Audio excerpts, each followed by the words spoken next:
get started. All right. Hello, everybody. It's a Tuesday, 10 o'clock, 10:03 actually. Welcome to the New Jersey State Library's inaugural Digital Literacy Forum. I welcome you to our exciting event. And I really good to see you here in this room with people that I love to work with and present. So first of all, again, so good to have you here at the kickoff session. My name is Mimi Lee. I am the Director of Literacy and Learning, and I'll be your host for today's webinar.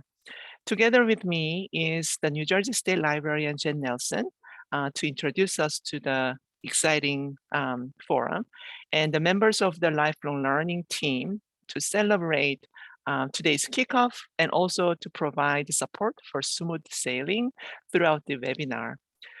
Before we go any further, I'd like to invite Jen Nelson to the podium, virtual, and ask to share a few words with us.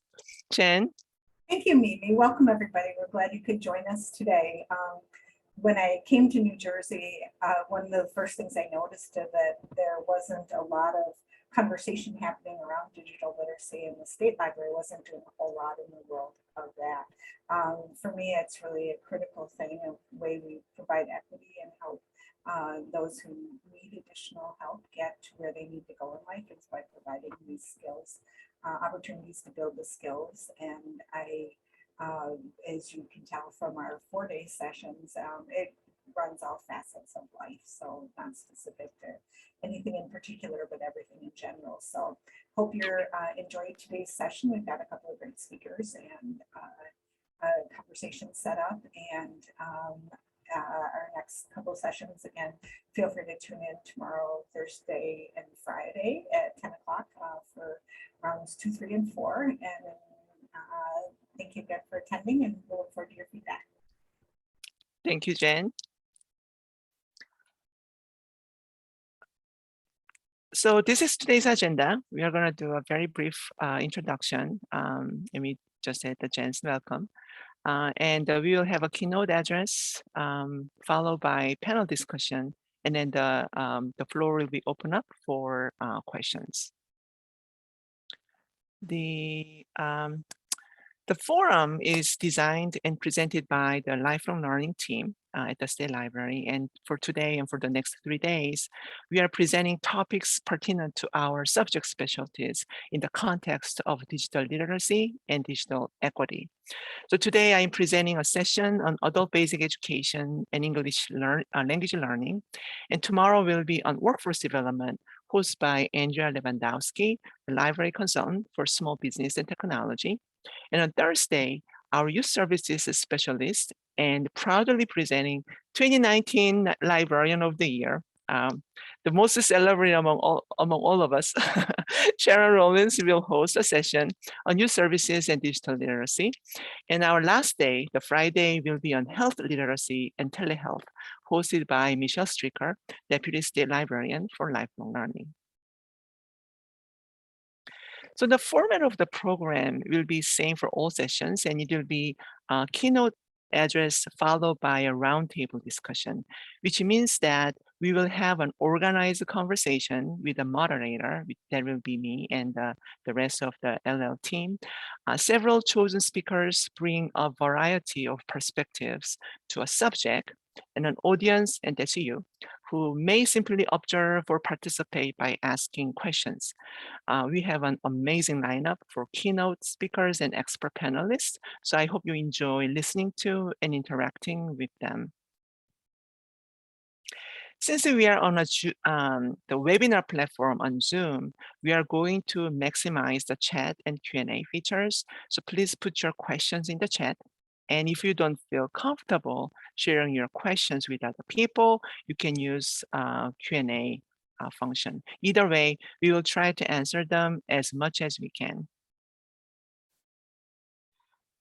Before closing the introduction, I'd like to thank my teammates, Sharon and Andrea, for co-organizing this program, and Michelle and Jen for their support for the vision of this forum. I also send a big thank you to my colleagues, the graphic designer Anthony Sciviano for creating beautiful flyers and forum website, and Julia Giantomasi and Tiffany McClary at Communications Department for everything related to promoting this event. So without further ado, let's get started. More than ever, digital equity is recognized as a critical component to enable our communities. And the research is clear about the importance of digital literacy skills as a necessary skill set for individuals, especially for our underprivileged and underserved communities. To better understand the current state of digital literacy services and infrastructure in New Jersey, especially in the field of adult-based education, we invited 3 speakers who can share their expert knowledge and experience on this topic. They are Jessica Thompkins, the Chief Operating Officer for Literacy New Jersey and the former Executive Director of Literacy Volunteers of New Jersey. Christian Barcelos, Executive Director of LVA Essex and Passaic Counties, and Dr. Eric Jacobson, Associate Professor of Teaching and Learning at Montclair State University. They are renowned educators and skilled administrators who have been in New Jersey for quite some time. And I had opportunities to work closely with them on numerous occasions, including serving together on the New Jersey Association of Lifelong Learning. I am immensely grateful for their participation in this forum. Thank you, Jessica, Christian, and Eric for being part of today's program. So Jessica, I'm going to turn it over to you. Thank you. I'm going to stop share.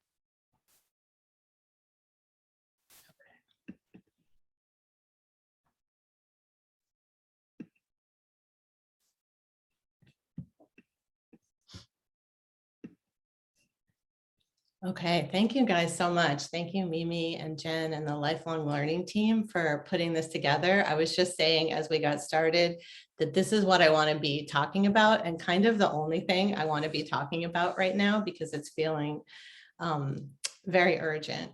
So I'm going to start off our conversation today by talking about the impact of the digital divide on our adult literacy learners and some of the lessons that we've learned throughout the pandemic that can help us think about how to work together towards increasing digital equity. So here's some of the stats that we were living with in New Jersey in adult literacy before the pandemic. This first one, 20% of adults lacking basic literacy skills. This comes from the PIAC national survey data. And that means adults who either aren't reading at all or have very basic vocabulary, so they're not able to navigate complex text. We know that about 1/3 of residents in New Jersey speak a language other than English at home, and more than 1/3 of those report speaking English less than very well. And then I included this last stat that came from a report in 2013 that was commissioned by the State Council of Adult Literacy Education Services and written by our colleague Eric Jacobson, because even though this is from 2013, we still can't get over this, and not that much has honestly changed. And this report showed that about 3% of those in New Jersey without a high school diploma and 3% of those who speak English less than very well are currently receiving services. So not to say that every one of those people is seeking services, but the size of that number speaks tremendously about the capacity of our system in a state that has tremendous need. We are starting with a less than robust system for helping people be able to participate fully in society. And not for nothing, this less than robust system is also a fairly disjointed one. The PIAC survey data also measured people's ability to solve problems in a technology-rich environment. This is also way pre-pandemic data, but talk about a technology-rich environment that we're in now. And this showed that the US had the highest percentage of people who were not able to succeed with simple problem solving tasks in daily life. And this comes out of a report written by Dr. Jennifer Vanek that's linked below. In terms of digital equity, I stole this whole very pretty and scary slide and gave you the link to this report. This is specifically looking at workforce, thinking about workforce and preparation for being able to participate in the economy. And it shows 14 million low-income households in urban areas and 4 million in rural areas not having internet access, and 32 million adults not being able to use a computer. And that the breakdown below shows half of Black and Latino workers having limited or no digital skills. And then this third piece of the graphic is about our ability to use technology to learn, and shows 72% lacking digital problem solving skills. So clearly, you know, big picture, what this is showing is that digital inequity is reflecting and exacerbating the already existing disparities that we were living with. So all of those numbers are big and daunting because they're just too big. So I'm going to talk about them and about digital equity in this context. This is kind of my context. This is the Literacy New Jersey statewide network. So we are a statewide hub, but we also run direct services in these counties that are colored blue. And the gray ones are our member organizations, including my colleague Christian's organization. And so together we share data and we collaborate and we supported each other through every year, but especially through the pandemic. And so you can see that we have different kinds of programs in our network. So it's a nice diverse group. We have community-based organizations, and we have adult literacy programs nestled inside social service agencies and inside churches. And we also have a number of adult literacy programs housed inside libraries. So I'm going to talk mostly about our own data because it's a great group to work with. And also I have a lot of the stories behind the numbers. So this is the program model that we share in this network. You can see on the right, top programs offered and a breakdown of student race and ethnicity. You can also see we lost some of that data in the pandemic. There's a we don't know category now, but top programs offered. I'll just point out digital literacy. We did not have that many formal digital literacy programs before the pandemic. This is recent data. What we have in common is that we train community volunteers to tutor adults, and that our model is very much based on individualized instruction and student goals. And there's a lot of flexibility. So people are meeting in public places at different times, and instruction is driven very much by students' personal goals. And the other reason our set of students is really helpful for thinking about digital inequity and moving towards greater equity is that 80% of our students are low income. Another thing that we have in place that helped us a lot, really was crucial during the pandemic, are our partnerships. So we work a lot with libraries, family success centers, and other of the federally funded Title II programs like those in community colleges. Our closest partners everywhere and historically are libraries. In many places, probably in every place, libraries are really like the front door to our programs because tutoring happens in libraries, training happens in libraries. We partner with some libraries on grants and run programs together. We contract with other libraries to provide services, but everywhere our top source of referrals come from libraries. So like I said, these partnerships have been crucial, and I think it's crucial that they're in place because we can really build on them as we think about how to move forward.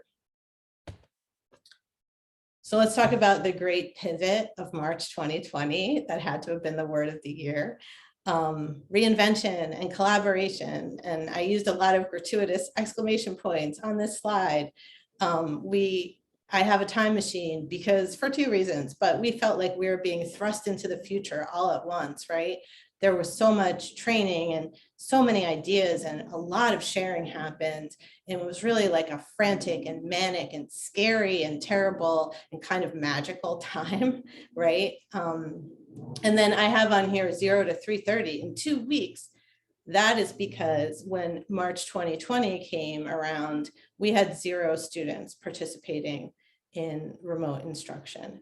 So I say this with great sadness as someone who probably spent a decade working on trying to infuse technology into tutoring.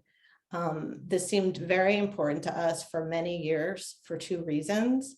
One, because we knew our students needed digital skills and needed to have some kind of fluency with using technology in order to achieve their goals.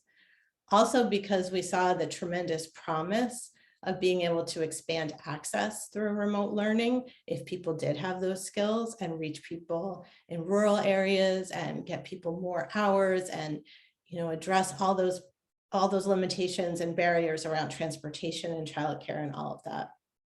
That being said, March 2020, we in our programs had 0 distance learning happening. But in 2 weeks, we had 333 students working online, right? So that's really incredible. And you can see just how much training, this is just the training that we created online and offered in our network.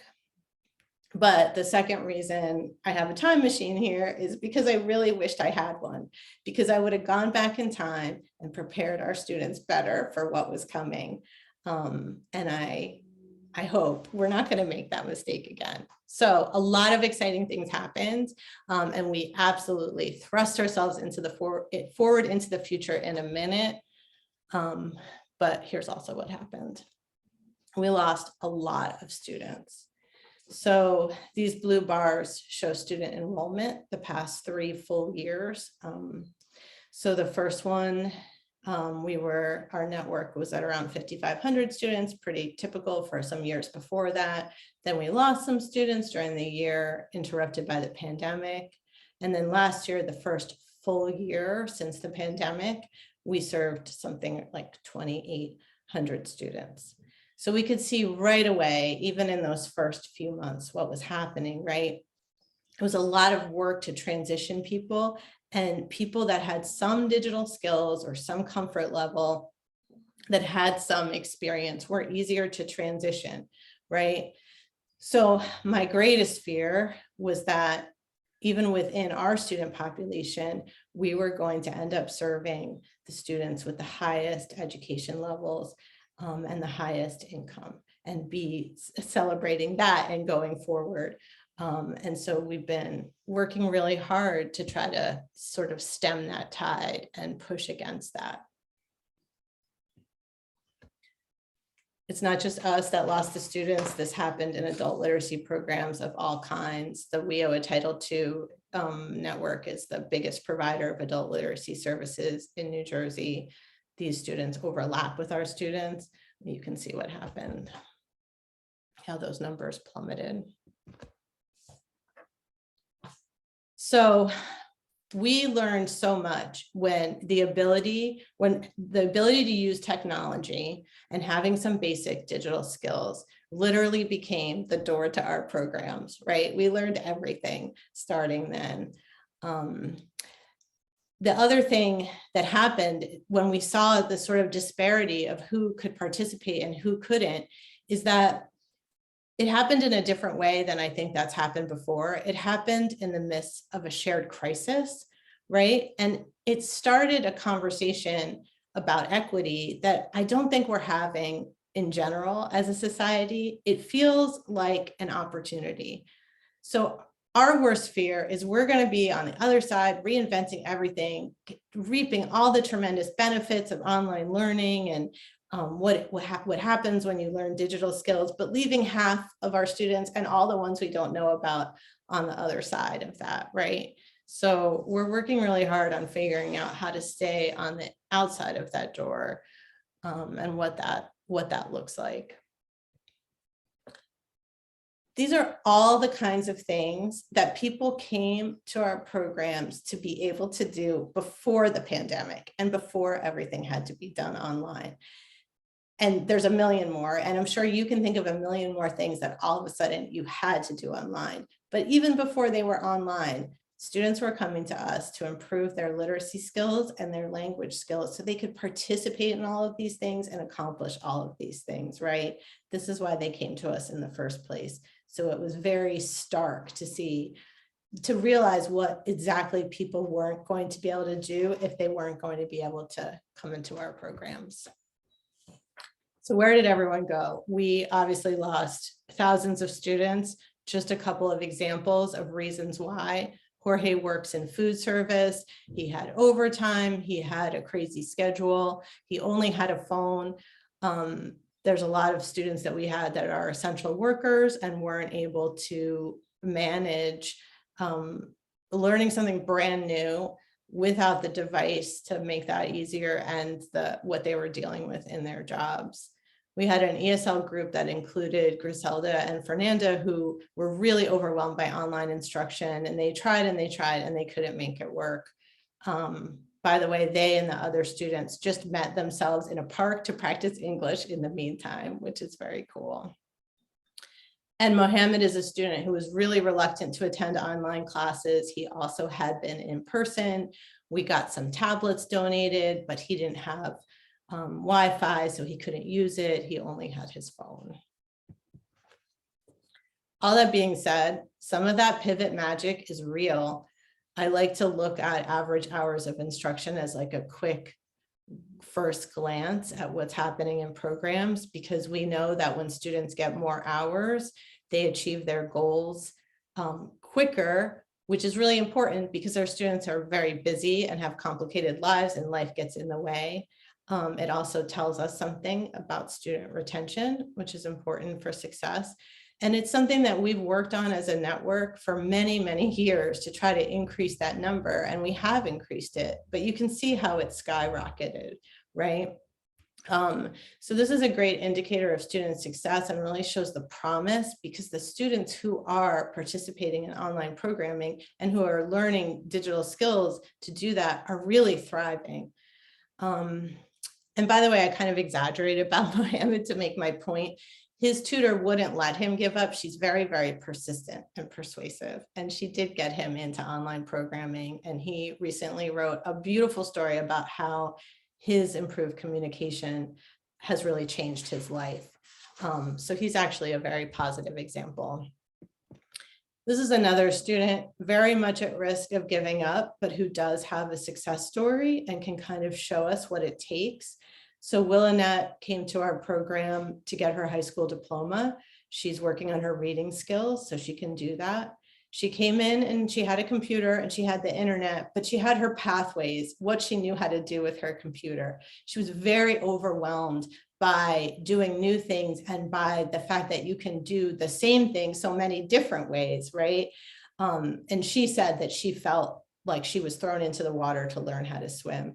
Willanette got a lot of help and support from program staff, from a tutor, from family members. But she was really frustrated. It was very, very challenging for her. But she learned how to attend her tutoring sessions on Zoom. And she learned how to pay her bills online with help from both program staff and from her grandson. And when her computer died, she went and got a new one, and she signed up for tech support through Best Buy. So Willanette describes tech support as good, but very scary. And I totally get that. But she's now calling them to get help when things don't go right. She's gone beyond her initial goals, and she's now tackling her own digital skills head on. She's working with one of our volunteers to go through the North Star Digital Literacy Program to build up those skills themselves. Here's a few things that Willanette has accomplished. So there are a lot of important things, including some of the things I just mentioned. What I love about Willanette's story, besides being relatable, I think, is that one, she had a coach. She was really struggling, but she had someone to guide her, and that took a lot of time and intention, but she had that, and that worked for her. She was very motivated, but she still needed somebody to help her, right? And secondly, she's made that transition where she now is not,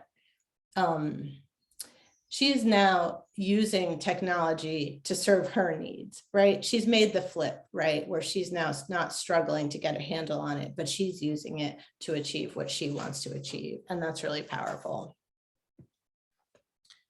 So if we want to address what's facing so many of our students, we need to design services so that they can work for all of these people. And that's a lot of puzzle pieces.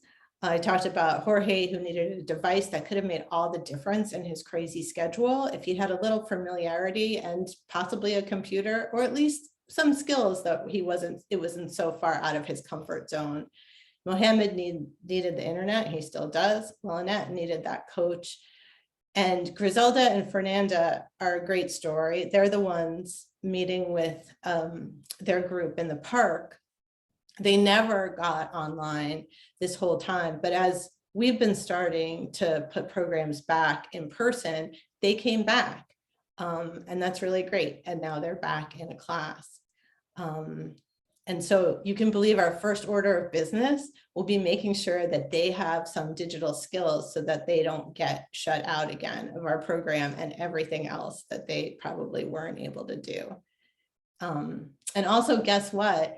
It turns out that there is a library in their neighborhood that we connected with that has a computer lab that is available right now. So we're going to have a way to do that.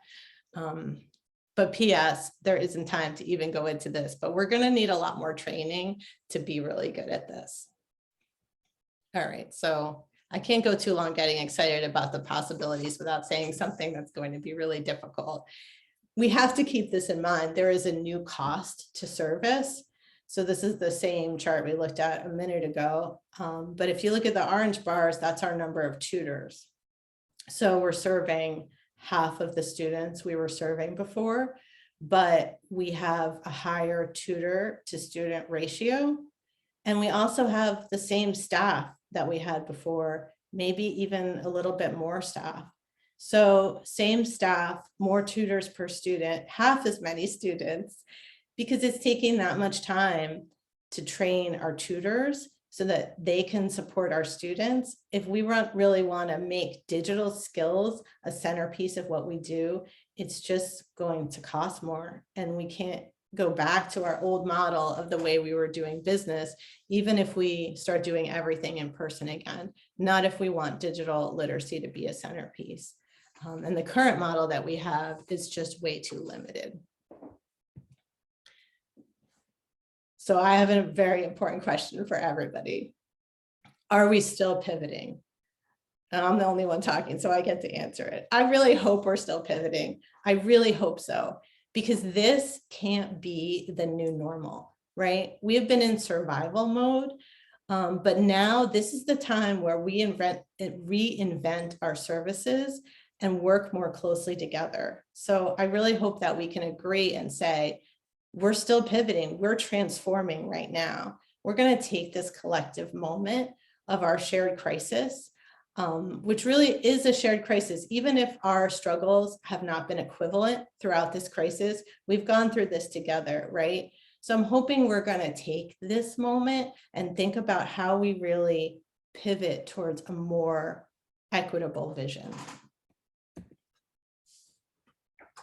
Here are some of the pieces that I think are really important. And this is a little bit daunting, but I think we've recently seen a lot of things we previously thought were impossible come true, right? Whether it's like a grandmother on Zoom or something else inspiring. Like, I think that Willinette calling tech service counts as a moment of inspiration. So hybrids are very exciting because they do increase access. Just having an online component is really important. But before we run away with that, let's make sure we always have an in-person component so that students have a digital skills assessment and there's a plan for how they're going to get to where they need to be.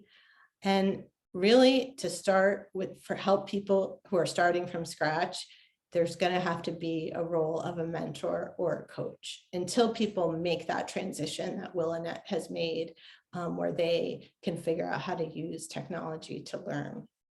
And I really can't say this enough, and I've probably said it 3 times, but students have to have suitable devices to learn on, and we have the resources in the state to make that happen, and phones don't count. So it is cool that you can use a phone to get into something if you don't have a computer, for sure. But as an adult who acquired all my digital skills as an adult, right?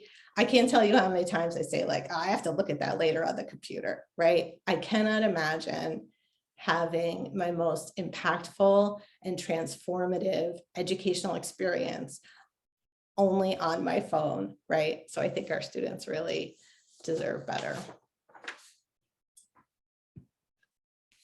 There are a lot of ways we can be working together, all of us here and everyone else who's committed to this as something important, I think. And they range from expensive, complicated things that are hard to do together to some free and easy things. Sharing resources and information, you know, sometimes we're told to just share existing resources. That's easier said than done because it requires a lot of planning and coordination, but I think we can do that. One thing that's not even on this list is we really need to be visible and be in a lot of places. We're in one place pretty much in every county in terms of our offices. So we already use the library as our kind of expanded network of front doors to our program. I mean, the library system. So I think that's really important. I think that we are using space now here and there in family success centers and libraries and computer labs and taking advantage of loaner programs, but it's very here or there. And I think that's something that can be coordinated for really good effect. I put low cost internet on here because there's a lot of information about it and other resources. And I feel like we're in a place where it's also very haphazard who has the information, who knows, like, why doesn't Mohammed have this? I'm not really sure if I know right now. So that's another point where, you know, there's a lot of sharing we can do with some organizing and coordination. I'm really excited that so many libraries are using North Star Digital Literacy. That's what we're using to teach our students. So I think there's great potential there for partnerships around this. And of course, mentorship, that's another complicated thing to coordinate, but it's a requirement of this, and we're going to need a lot of people to do it. And then, of course, training and best practices that's pretty easy to share. We've benefited a lot, I think, in our statewide network from being able to share what works with each other and troubleshoot with each other. And I mean, obviously, everyone who's here today agrees with me, right? Because the state library put this on as a way to sort of share information and get together around these issues.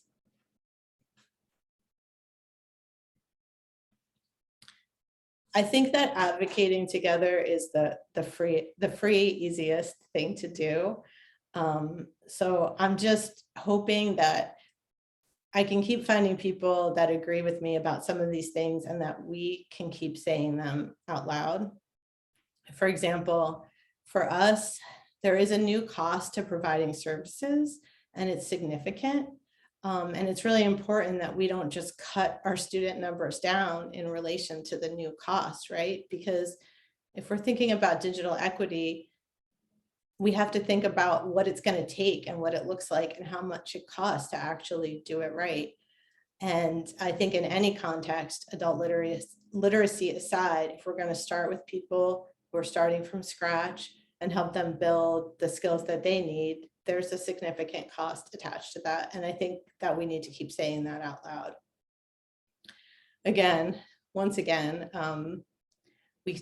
we have the resources in this state. I am so confident to make sure that our students have devices or have access to devices that they can consistently use and that they can get online.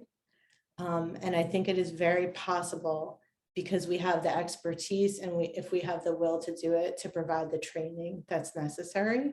And I think it's really important to just keep saying these things out loud. If we want to, and let me not miss my own parentheses, there has been some money flowing that wasn't flowing before, and I don't know when it's going to stop, but if we really have an eye on this, we'll make sure that we're using the money to serve the people who need the services the most, right? And really think about who we're serving and who we're not serving. And then the last thing to just keep saying out loud is that this is not the new normal, right? We really want to commit to the concept of digital equity, because there's really no way to think about equity right now without thinking about digital equity. I can't think how to do it, right? So we have to say that out loud and make that commitment and say, this is not the new normal. We're not just going to get used to this as we have gotten used to, various phases that make it harder to serve, especially our low income students. We're going to take advantage of our collective moment and kind of keep that conversation going, because it's a miracle that conversation is in the zeitgeist, and we need to ride forward with that, I think. All right, and finally, I included a link to the NJSL Advocacy Statement. So my colleagues Mimi and Eric and Christian and I are all part of the New Jersey Association for Lifelong Learning. And we put together this statement that basically says all of these things that I've been saying. We have to have devices, we need to have training, right? And this is a bare minimum for our adult literacy students to start with. So I hope you guys will take a look at that and see what you think. If you think you agree with that and want to kind of say that out loud with us too and sign on to that, or have anything that you think could improve that, we'd love to have you be part of that statement. All right, thank you guys for listening. I really look forward to our conversation together on the panel. Thank you so much, Jessica. I am so moved by all the content, the statistics, and Jessica's insights that was shared during this keynote address. Just very fascinating. And also all these conditions are not just for ABE and ESL communities, but it really is something that we deal with every day as a library professionals and as an educator. So it was really awesome. Thank you, Jessica, for providing us with the great information. In terms of sharing resources and information, I'm just going to share my screen because I have an awesome opportunity coming up, and I want to do that before I forget. So here we go. Just very quickly, there is an exciting program coming up. This is initiated jointly by the Governor's Office and the Office of the State Librarian, Jen Nelson. We are going to talk about digital equity and some of the nonprofit groups that are working in this space. So the speakers, Deborah, Jen, and Dylan from Computers for People, Reggie from Mobile Citizen, providing low-cost internet services, and I will be also speaking on the digital literacy. So I just wanted to give you a heads up. Jen, if you are still around, would you like to say a few words on this? Yeah, I can't get my camera to go. Sorry. Yeah, I think, we're really excited about it, this session, because we're really kind of bringing resources to y'all in terms of how we can get devices into people's hands. Computers for People has a model that does that.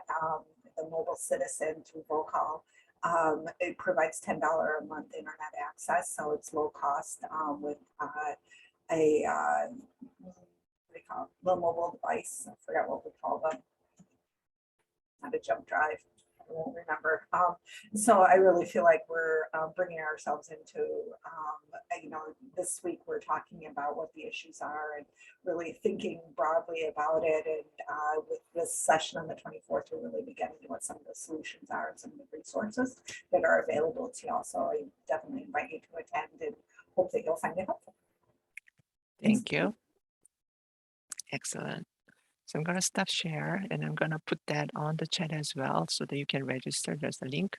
So not really go further away from what we just talked about during Jessica's keynote address. I'm going to go to our slides. And so, so the way that we design this forum is to encourage a really candid conversation around digital literacy.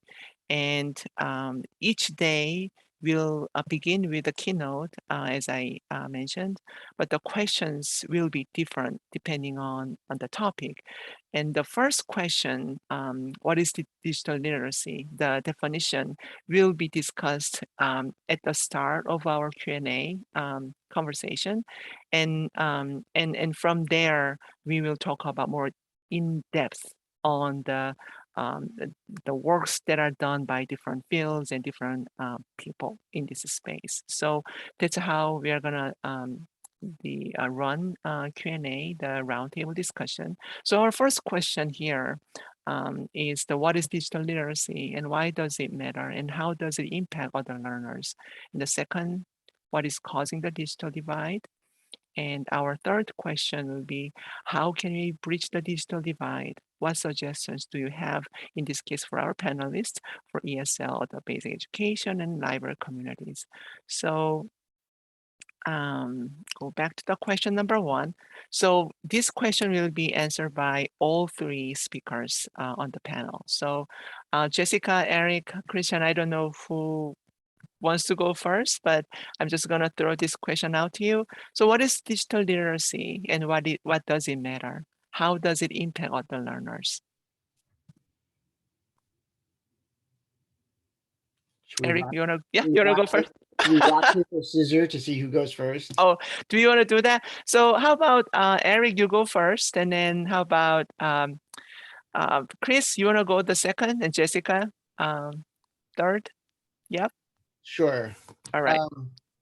So my answer to that is going to maybe slightly complicated because I don't really think there is such a thing as digital literacy, but that it does matter. And I'll explain that. I think that the term digital literacy is not particularly helpful because it lumps together a whole host of things that we do with digital resources, right?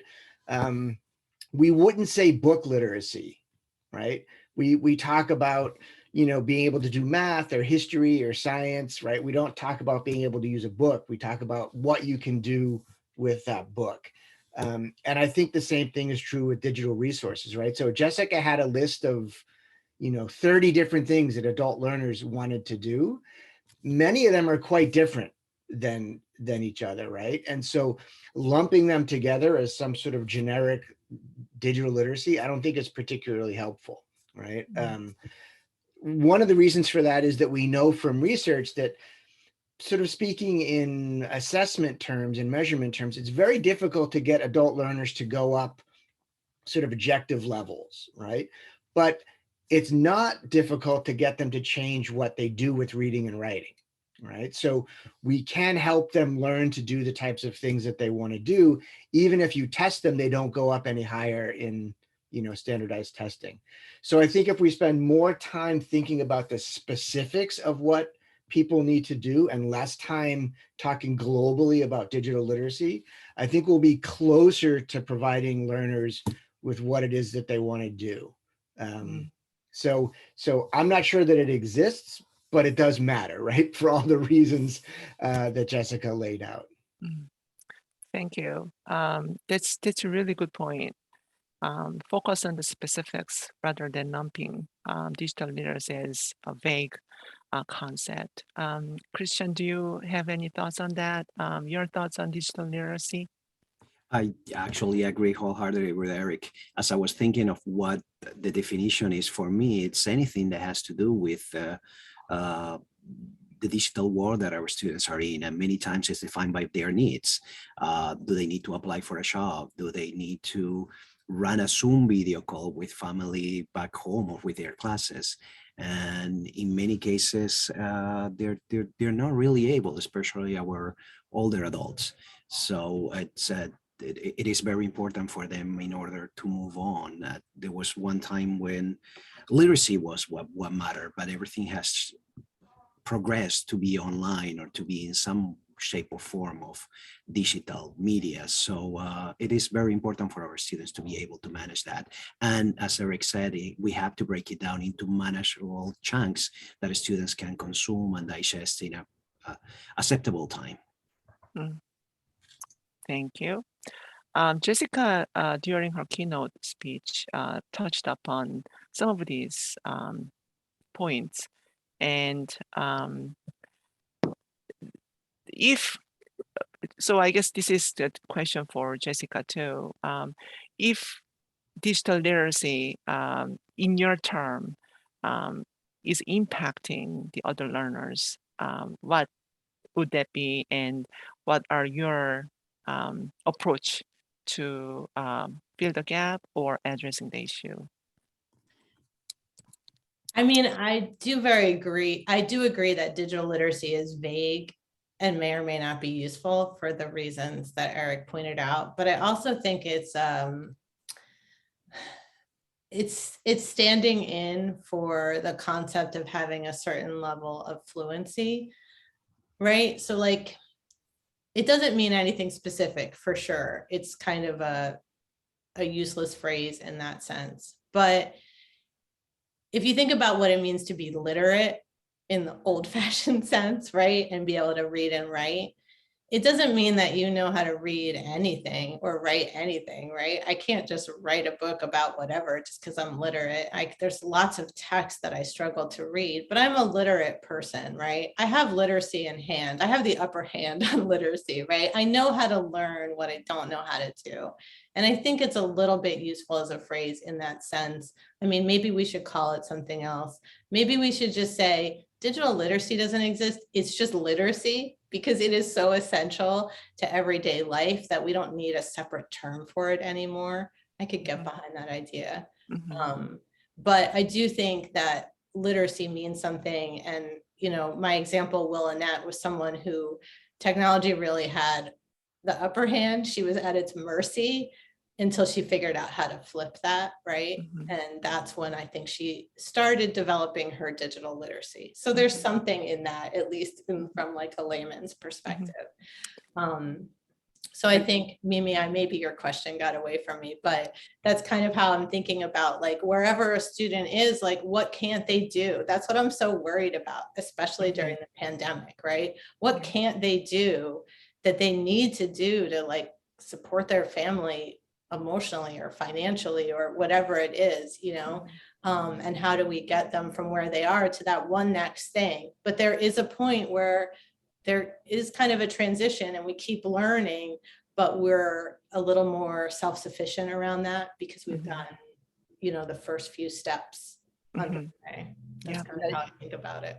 Yeah, I mean, I think to build on Jessica's point about understanding digital literacy as part of a broader approach to literacy, you know, she mentioned the international survey about adults being able to solve problems in technology-rich environments, right? And so how do you survive in this new world that's, you know, suffused with digital resources?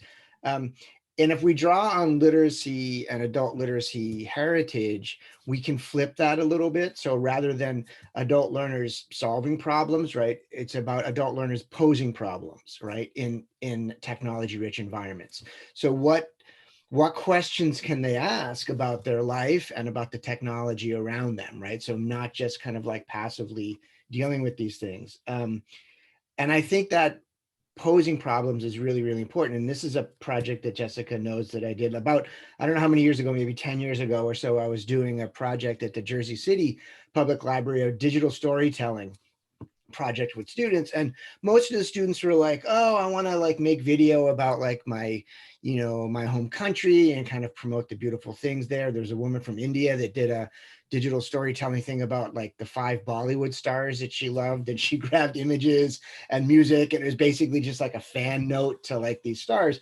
But there was this younger kid who was working at a scrapyard, and I asked him what he wanted to do, and he said that he wanted to get a promotion at the scrapyard. And I was like, oh, all right, that's a good thing. So he was like making a video about what he can do and why he should get promoted.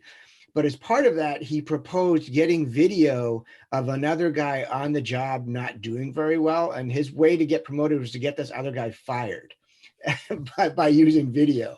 So he was posing a problem that mattered to him, right? Like, I want to get a promotion and get this guy fired by using digital resources.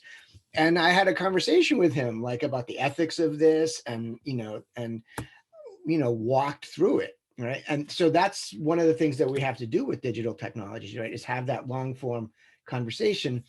And this speaks directly to the equity issues, right? So I work with learners at Make the Road, New Jersey, many of whom are undocumented, right? So when they are using digital communication, they have to be more careful about surveillance than I do.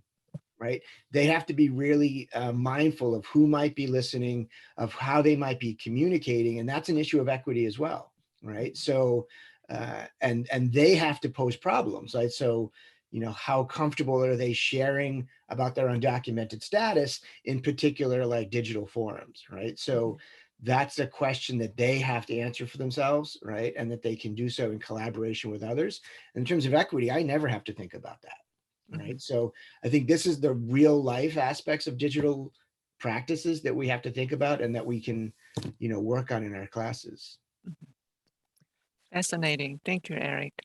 This question really, we can spend all day actually talking about the literacy and information literacy, all of this that we just talked about. Chris, Jessica, before we moving on to the next question, do you have any other things to add? All right. Okay, we are moving on to the next question. That is, what is causing the digital divide?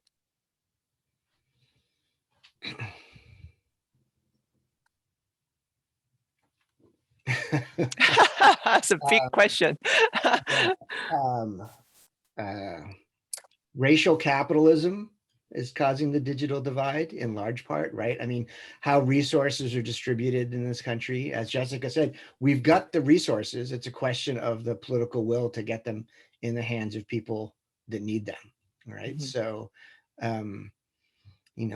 so it's not a lack of resources, it's a lack of political will, right? And it's connected to historical inequities in distribution of resources and access to education, I think, in large part. Not a short answer, but a big answer. Chris, what are your thoughts on this? I think it has to do, I agree fully, but I think it also has to do with accessibility and the management of resources for the specific families. Sometimes they do have a computer at home, but that computer is used by their kids and not by the adults. And that's all they can access to. So it comes down to the resources, the one computer they have in the family. And then they, of course, choose their kids to be the ones that use them. And so that is causing a big part of the digital device. If everybody had access to it, over time, they will learn how to use it. But that's not just the way it goes. Jessica? I mean, this question makes me want to say, why do we have to have adult literacy programs in the United States? It's like a new version of the same kind of nightmare. I mean, I've been doing this since the 90s, right? And it hasn't really changed. We're advocating for funding to be able to help adults learn the language and get high school diplomas in this incredibly wealthy nation, right? And then you look, I don't know. So it's kind of an overwhelming thing. But the thing about the digital divide that's a little bit different from some of the inequities that we're kind of used to, that for some reason we accept, I mean, this is I could talk forever about this, like our tolerance of the fact that some people live in poverty and some people don't, and some people have access to education and some people don't. We have come to tolerate that for some reason. And we're like the crazy people who are like, that's not okay. That's not okay. We need money for these programs, right? And that is so upside down, right? But the digital divide is a little bit different in a way that I think presents an opportunity, in that it doesn't fall neatly on the lines of sort of have and have not in the picture we had before, because especially during the pandemic, I think there were some surprises about who was not able to participate in certain things, who didn't have the skills, right? It doesn't neatly align to education level and income level necessarily, right? So it kind of provides an opportunity to have a little bit of a collective moment and think about this and be able to relate to it, you know, who is on the other side, you know, of this chasm. Can we get it a little bit more because we sort of saw this happen collectively and think about it differently? I mean, I think another aspect of this is like, what's the chasm that we're talking about, right? And I think oftentimes it's in formally assessed skills.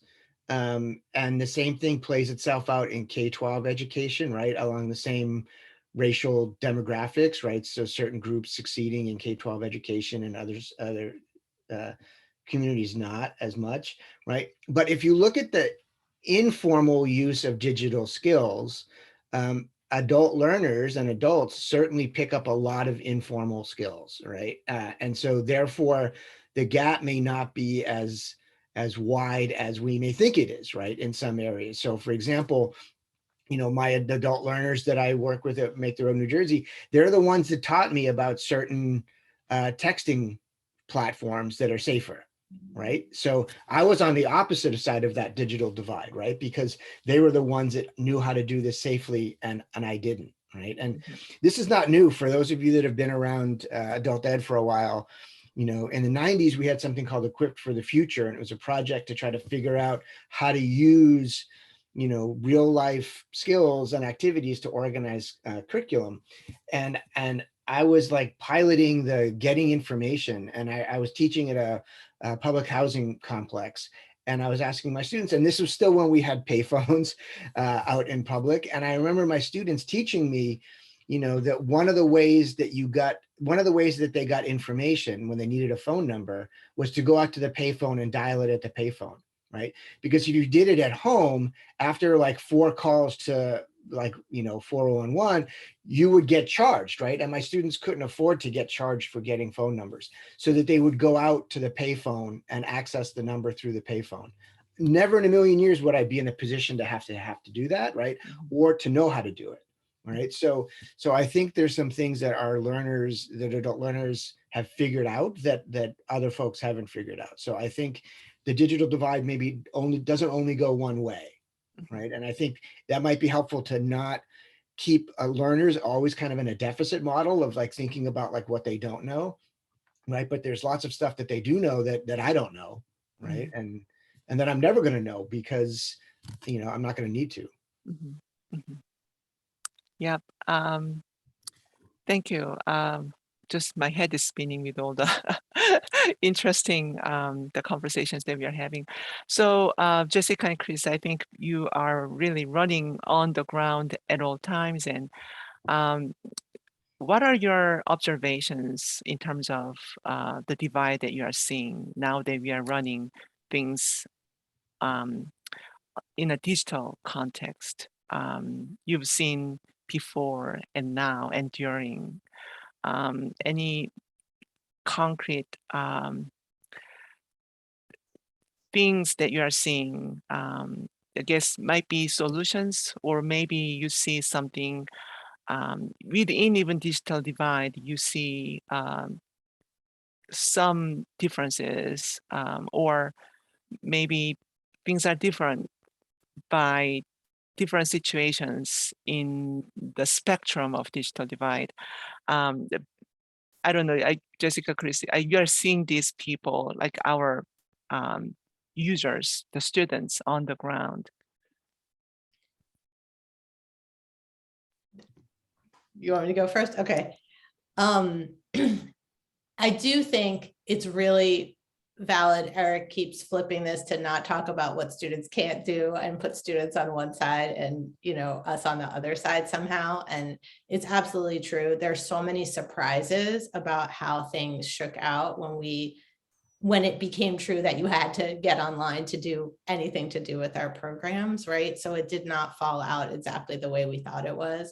And that's important. I'll talk about that, but I do want to say that big picture, when we had to go online, our staff, we didn't really know how to do what we do online, right? And our tutors did not know how to do what they do online, and our students didn't either, right? But our struggles were not the same kinds of struggles, right? We were really starting in different places. So our tutors did not have more digital skills per se than our students, but they had a lot more resources in order to be able to figure out how to do what they needed to do.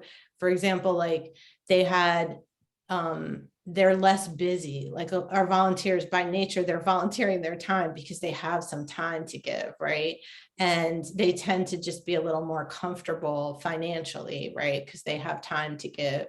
And so they were leaning on support systems. They took time to go to training. I mean, I'm not going to say they struggled any less with figuring out how to flip into a virtual world than our students did. Our students in many cases did that more easily, but for everyone who struggled, there really was a difference between their ability to like take the time and get the support and figure out how to learn what they needed to do. That was really out of the reach for some students. So I do think it's significant in that way. I don't think it is. I think we all know things unevenly and learn unevenly.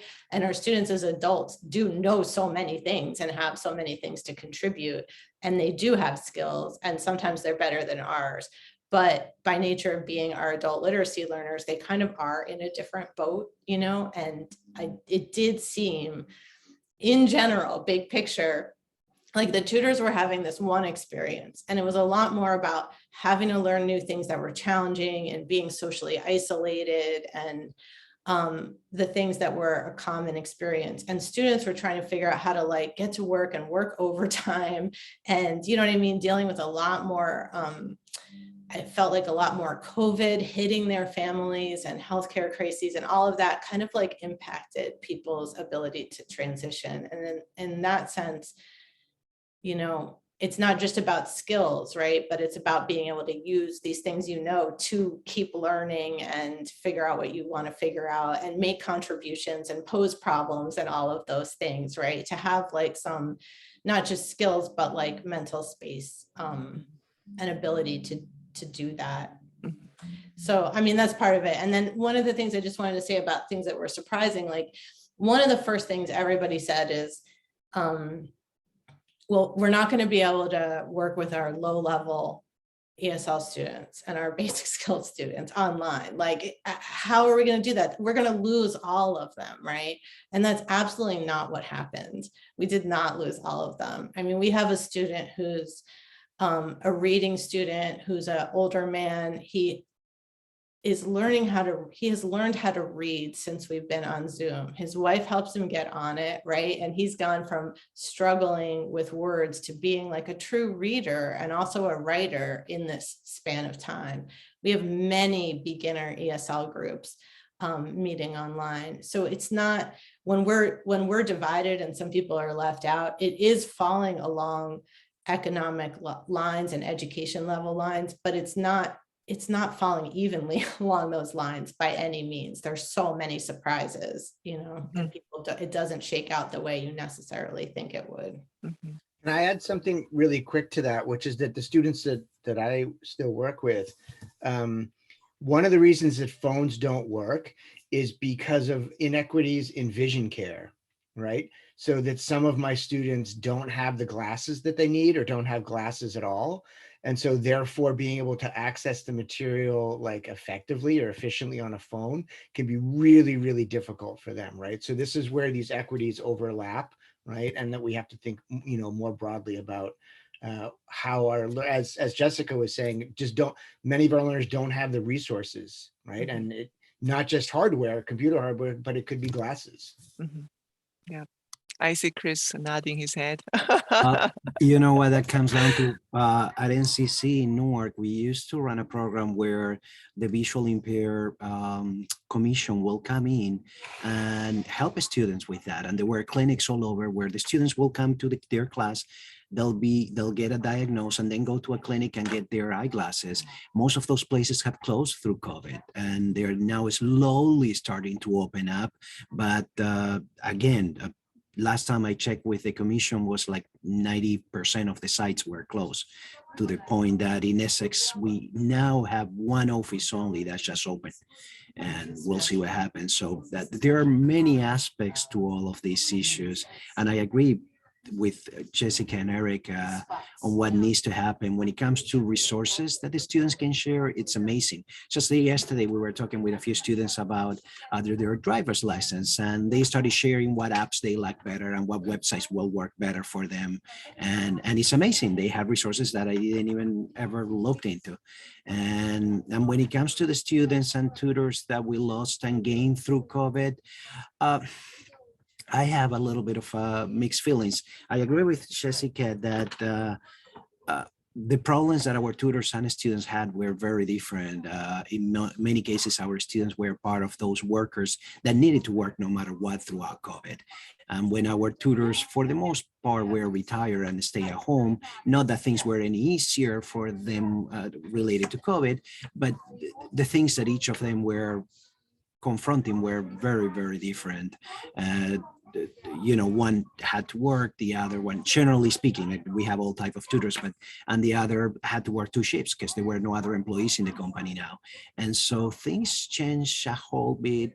And yet we had a lot of people who never thought would be online and using resources, all of a sudden starting using resources. In fact, we ran a campaign at the very beginning of COVID because we didn't want to stop. We wanted to continue, where we kind of did a little bit of handholding, and we helped both tutors and students to find whichever way was best for them, be it doing the tutoring sessions over the phone, through email, through text, through a video call. And that took us sitting with them many times, helping them figure out how to go about it. And it's amazing how many of them did come through it and now have great basic literacy skills that allow them to communicate on a regular basis. And of course, now we're going back to in person, or really to a hybrid where some are staying with some of those skills or some are not. But it certainly has forced us to implement more digital skills throughout. Thank you. So I think we are ready to move on to the next question. I think now, so far we've talked about what digital literacy means to us and the kind of conditions that we are working with at this time, and the issues and the problems. And so now this question, in composing this one, I think we wanted to, even though there's no one solution, the right answer, that kind of thing doesn't exist. We are still working towards the goal. So in terms of that, I think we can look at what we can do with the things that we have now. So the next question is, how can you bridge the digital divide? What suggestions do you have for ESL or the basic education and library communities? In this room, we all know that we work together. Chris, Jessica, and Eric, the libraries, we all work together in this space. And I guess the question contains the answer as well, the partnerships and collaboration. So why don't we spend some time on this question and think about how best we can address this digital divide conditions that we have. So Eric? Sure. I mean, I think Jessica did a really good job laying out kind of the big picture, right? That to address this, we need to deal with the infrastructure, right, in terms of access and materials, right? We need to have the human resources, right, because we need to have teachers and tutors, and that we need to have mentorship for, the people that want to be able to use these devices effectively, right? But for the mentorship, that really requires kind of ongoing professional development opportunities for the people to provide it. So for example, there was a question in the Q&A from anonymous attendee about kind of the overlap of information literacy and financial literacy, right? So in many cases, adult educators would not necessarily be well versed in financial literacy, right? So I know I'm not, right? And so then the library could become a nexus for where those sorts of ongoing connections and collaborations can take place, right? So to bring together the financial literacy people, the adult educators, the people who are like really versed in technology, and work together to think about how they can share their skills and their expertise to reach these populations, right? So I think the library can provide a spot for that kind of topic-based, question-based ongoing learning project that people in different sectors who all care about adult learners can share. And I think, there's always going to be something new, right? So financial literacy would be one thing, COVID and misinformation would be another, right? So there's any number of things that would bring people together, but I think the library could be a place, it already is a place that brings all parts of the community together. But I think if we could focus on particular questions and then organize around that, that may help kind of bridge some of these chasms. Chris, Jessica.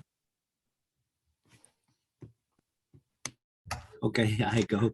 I think that collaboration is the best way to address it, because our teachers can only do so much. As Eric said, we only know so much, and so there are many things in which we are not experts. And so bringing experts from the field into either the classrooms or the library, which is already a place where things are happening. So here at the Bloomfield Library, they have an investment group, and it's just a group of people that get together and talk about financial issues that might be a little above the basics, but I'm sure they'll start with anybody anywhere they need to, and there's always a place where you can reach more people. So I think that coordinated efforts to reach out to all the adult students in each one of the areas surrounding the libraries can be a great collaboration for adult education programs throughout.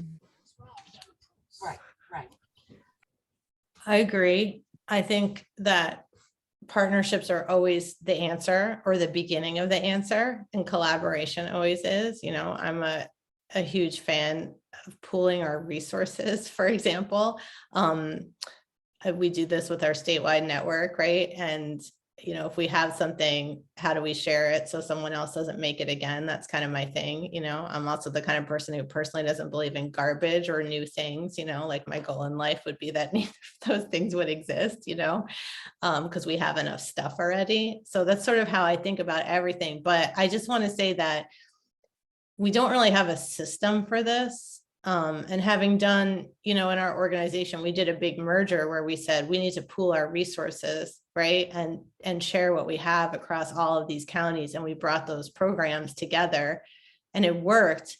But it took like 5 years just to make that happen, right? So it's a huge thing to say. I mean, I can really envision this, especially libraries. We work so closely with libraries, and we do send our students and use the resources and share, but it's, like I was saying before, it's haphazard. What do we know that you have? Do we know? Are we connected? There's so many different libraries. They all have different things, right? This is New Jersey. Everything is like this here, but I can really envision this system where literacy is literally libraries are literacy. I have too many words with L in this same sentence. Okay. Libraries are literally the front door to all of these community services, and always connect to adult literacy services, right? Always, every single one. Libraries could be the place where you always can get the device, right? And get connected to the literacy program, whether things are taking place there or not. Because I think physical presence and community presence is a really important key if we're talking about equity, because Obviously, if you start just offering things online and don't have a pathway into that, it just becomes a self-fulfilling prophecy, right? Where you're serving the people who already are there. So yeah, I do think partnerships are the answer, but I think it's kind of like the beginning of the answer, and we should figure out how to really make that come true, you know, because again, like we have everything we need already. We have all the stuff, you know, it's just like everywhere, you know. We need to organize it and figure out how to get the right stuff to the right people.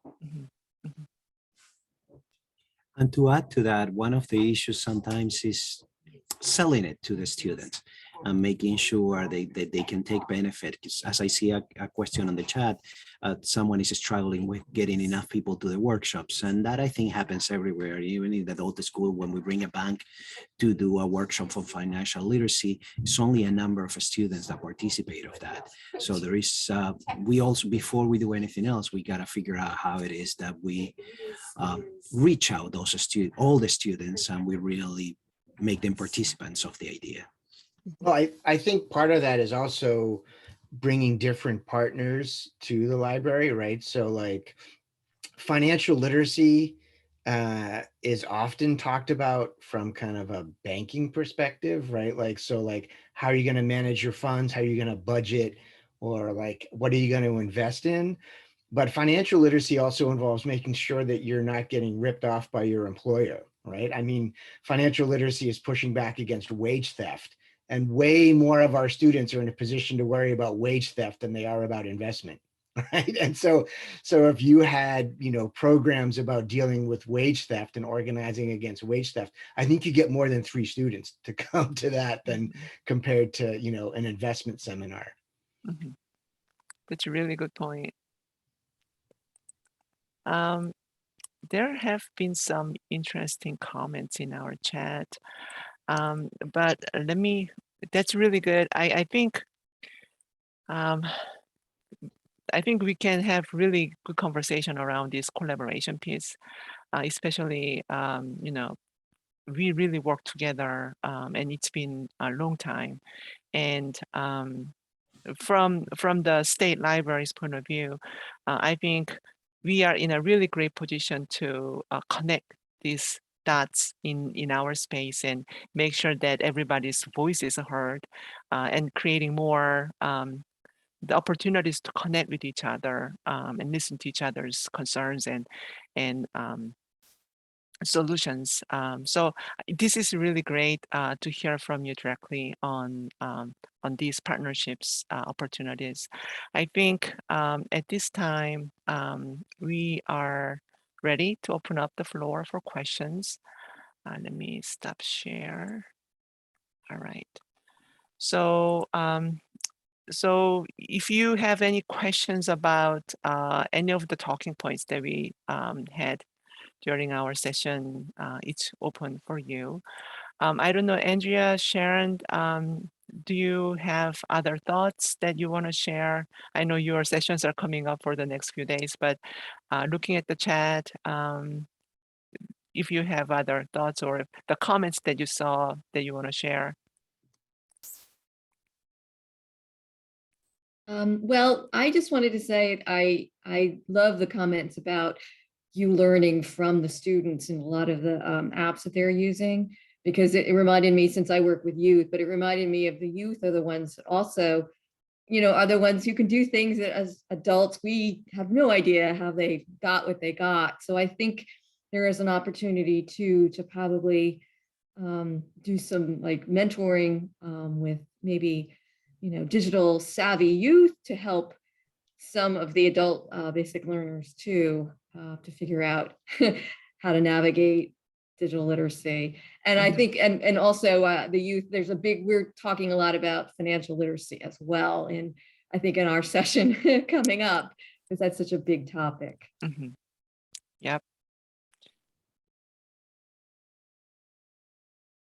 Yeah, I'm loving the overlap with all of our topics and how we can explore digital literacy in the context of workforce development and youth services and telehealth based on these conversations.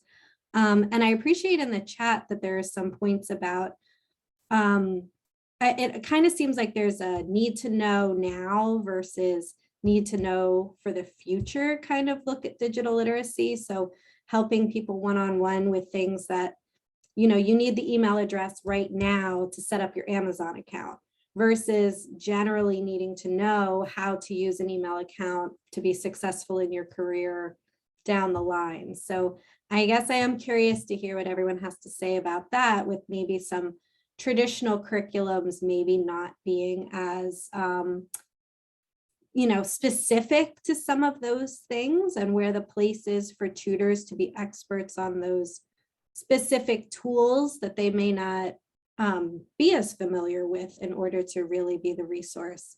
So I'm curious about that. And then a question just came through from Kathy about individuals who aren't fluent in their, or they aren't literate in their, the language that they were born speaking. So then how that affects digital literacy. So I am enjoying reading everything in the chat. So I just wanted to bring those things to the surface. Thank you. I'll say something about the one piece about being equipped to help people with the immediate problems that you maybe didn't anticipate or don't know how to solve yourself, you weren't prepared for. I think that's always been a centerpiece of tutoring. That's a really valuable piece, right? Because, you know, a student will bring you a piece of mail and say, is this junk mail or real mail? That's like a classic one, right? Is this real? Is this really from the IRS, or is this a scam, right? And like, I don't know. I got to read it too and try to figure it out. And we do that together, right? And, you know, one that generates, you know, whatever a student brings you that is their current thing, can generate a lot in terms of what instruction happens next that you plan for. But in that moment, really, you're figuring it out together and you're modeling whatever strategies you can come up with to do that. And sometimes you succeed and you're a great role model and the student has learned something, and sometimes you fail, and that's kind of great too, you know, because some things are just really hard and nobody knows whether this letter is real or not. But I feel like, especially in the world of volunteers and students, that's a really big piece, you know, and it's an important piece. I agree with Erica. I think that tutors are actually the best position to do that. And that happens on a regular basis, either you want it or not. And it's fantastic because you turn a real life event into a learning experience. And it, as Jessica said, it can be a learning experience for both the tutor and the student. And that is great. Failing, which is a thing that happens all the time to all of us, as much as we might not like it. It's important that we share that with the students, that the students don't think that everything is perfect on the other side, that they can see that there are things that we struggle with the same way they do, just in a different way. And so that makes it everything a little bit more human. And I think it enhances the learning experience for everyone involved. Yeah, I mean, I think in some ways this goes back to what Jessica was saying about we're just not organized for this, right? So that, you know, what both Jessica and Christian are talking about in educational jargon is a generative curriculum, right? So that you don't have like a preset curriculum for everything, because until you know the learner, until you've developed the dynamic between you and the learner, you don't know what the lessons are going to look like. You know, but for somebody to have the confidence to say, I don't know, and I'm going to be able to figure it out together with you, means they have somebody to turn to, right? And that they feel connected to a network of people that are going to help them answer that question, right? And that gets back to Jessica's point of us just not doing a very good job of this, that, you know, making sure that people feel like they're working collaboratively on this project. Mm-hmm. Yep. Thank you. These are all valid, very relevant things that we deal with every day. So there was some very interesting things going on in the chat, and we've been sharing the apps and online tools that our patrons seem to use most often. And there were some names, app. Let me see.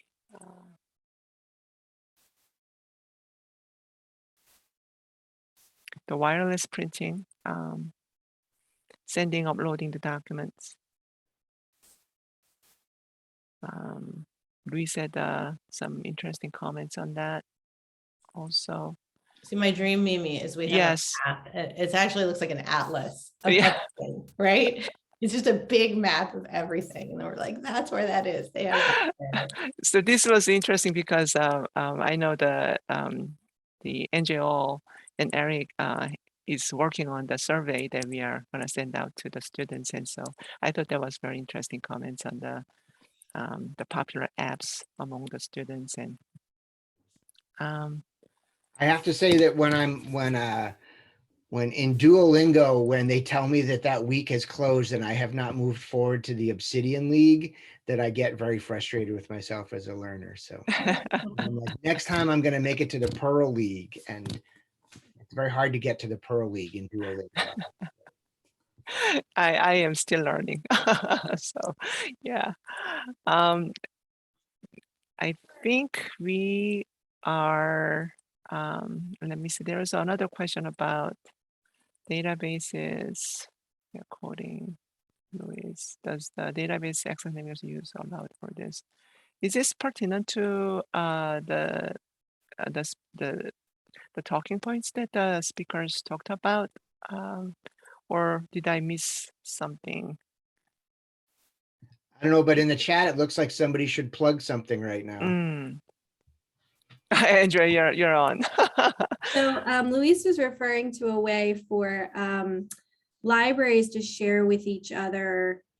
This is, I think, an ongoing conversation. How do you share with each other maybe what the needs are in your community, or what you're offering for your own patrons in your community that people in other libraries might want to share with their community? Or, sharing, we are seeing a big uptick in people having questions about this. Oh, we're seeing that too. Let's collaborate. So it was, that specific question was about whether LACEs could be potentially used to share that information. But I think that it might be something to explore, providing a platform or a means to, and not even just in libraries, but with anyone who is working with this population or on these skills. Like, how do you share your best practices? How do you share what you're doing so that others can leverage it as well?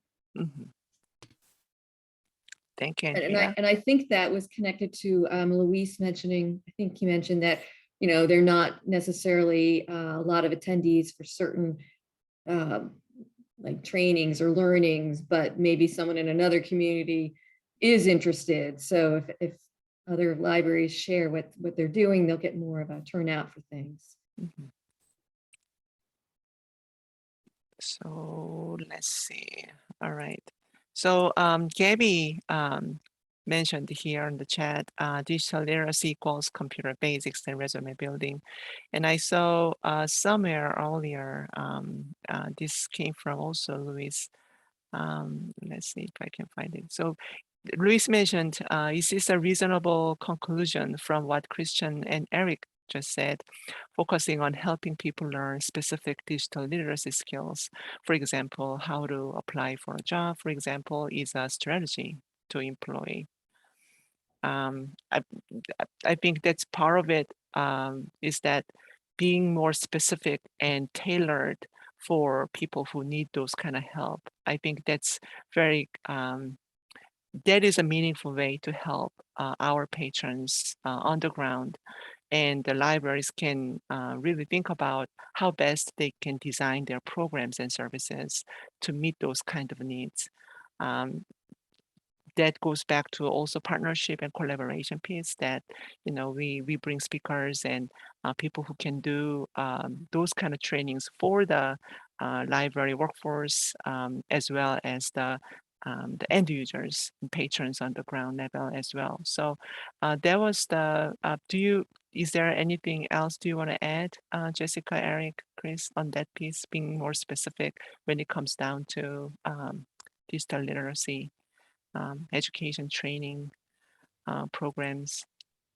Well, I mean, there's Kathy just added something in the chat about reaching out to where learners are, right? So, working with local churches. So certainly, there's lots of places outside of programs where adults want both the resources of a library, right? And also the services provided by adult education programs, right? And, it could be a church, it could be a housing complex, could be a, community-based organization. And each one of those locations are going to have a finger on the pulse of their community and what they need, right? So within that, say, church, that community is going to know what the adults in that church need in terms of, literacy skills, digital skills, access to things. Same thing in a housing complex or anything else. So I think leaving the buildings, which libraries have traditionally been a good job of, right? Libraries, I think, more than adult ed programs, right, have understood that they need to go out into the libraries, out into the communities with mobile services, right? So if wherever you end up, to localize the skills training. Mhm. Yeah. There's also the comment from Irene. She said, in today's world, how do we promote digital literacy programs to people who are not digitally literate? So I think this is the struggle that we all have experienced before and during and now. Jessica, do you have some thoughts on this? Yeah, I was just talking with someone on our staff who was giving me some insight into this the other day, because we have all these new digital literacy courses starting, and we don't call them digital literacy courses because that already got thrown out the window a long time ago, right? Because nobody comes to those. But we have all these courses starting, and our staff member Barbara was saying, you can't advertise a computer skills class, right? Because everybody thinks that's not for me. I can't do that, or that's going to be too hard, or it's very hard for people to understand how it aligns with what they need to happen, right? So there's kind of like a side door that we are using to get everyone in, right? So it starts with like our existing students. There's some people that are really like ready to do this and want to do this, right? And it's a matter of a conversation like this could be really great for you. This could help you do X, this program, if you go through it, you know what I mean? So this is something that we're thinking about and talking about a lot. How do we break this down into real life things that feel attractive to people and feel possible to people? Because nobody really wants to go to computer school, and definitely nobody shows up for digital literacy classes, right? It has to be broken down into like, what is this really about and what is it for? And is it for me, or is it for someone else who's like really good at computers, or, you know what I mean? Is it for someone who knows nothing? So it's very complicated, the answer to that. So we're trying different things and they're working, but I think we can get a lot better at it too. I mean, I think another thing is, who are the navigators in the community, right? So that there's within the field of health literacy, for a while, they've taken it really seriously to think about how do you skill up people who are bilingual or bicultural, right? So that they can go into their communities and communicate in culturally appropriate and linguistically appropriate ways with the people they need to get that information. I don't know that we do the same thing with digital issues, right? That we send people out into the communities who are both bicultural and bilingual to communicate with folks, right? So I think, paying people, supporting people to do that, I think would go a long way, and not just depending upon, we depend upon the good graces and altruism of immigrants to support their communities, right? When most of us get paid to do what we do, right? So to support these folks to go out and do that sort of one-to-one work, research shows people would rather learn from a friend or a family member than in a program, right? So how do we support people going out directly into communities?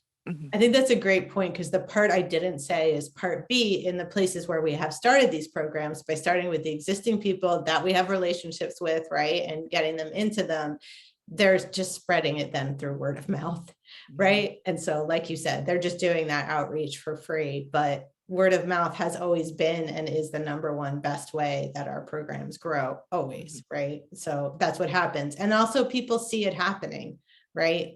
So yeah, we could do that the right way, the really good way that Eric was describing. But in the meantime, like, that is a mechanism that helps grow.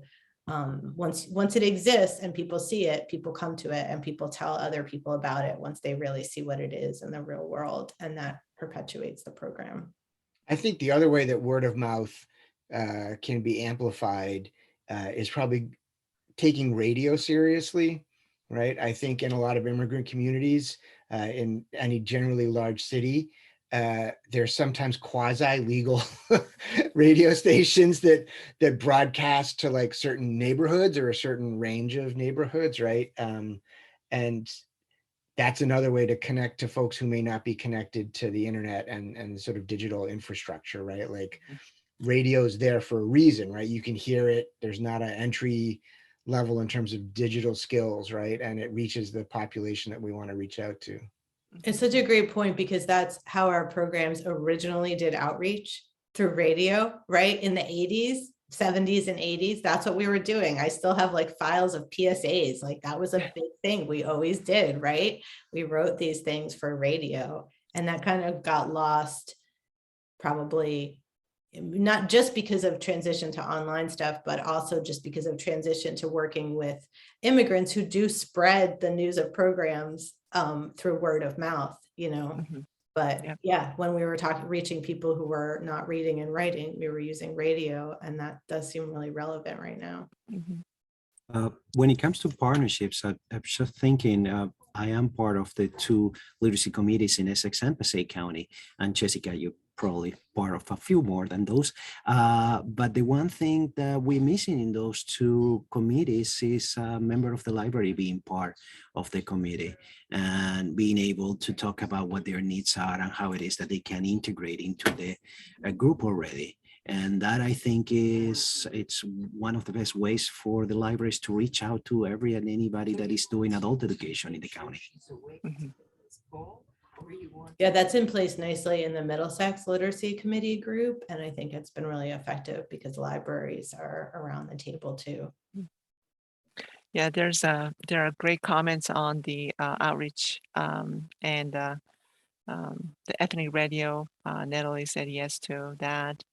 Also said, love what Eric is saying about how much we can learn from public health about outreach. And then WhatsApp, people use WhatsApp. So that's that. And so yeah, we have really great comments coming in. I really absolutely enjoyed this conversation today. So I think we can start wrapping up. And if we ran out of our 3 questions, but if you want to add your thoughts on anything, can be really relationship building, outreach, or what's on your mind as we come to close, almost to the end of the session. Maybe I'll go with, how about Jessica first, and Eric and Chris? I feel like I got to talk a lot today. We love you, Jessica. We can listen to you all day. You know, I feel really energized, and I just feel very much like we're in a moment right now.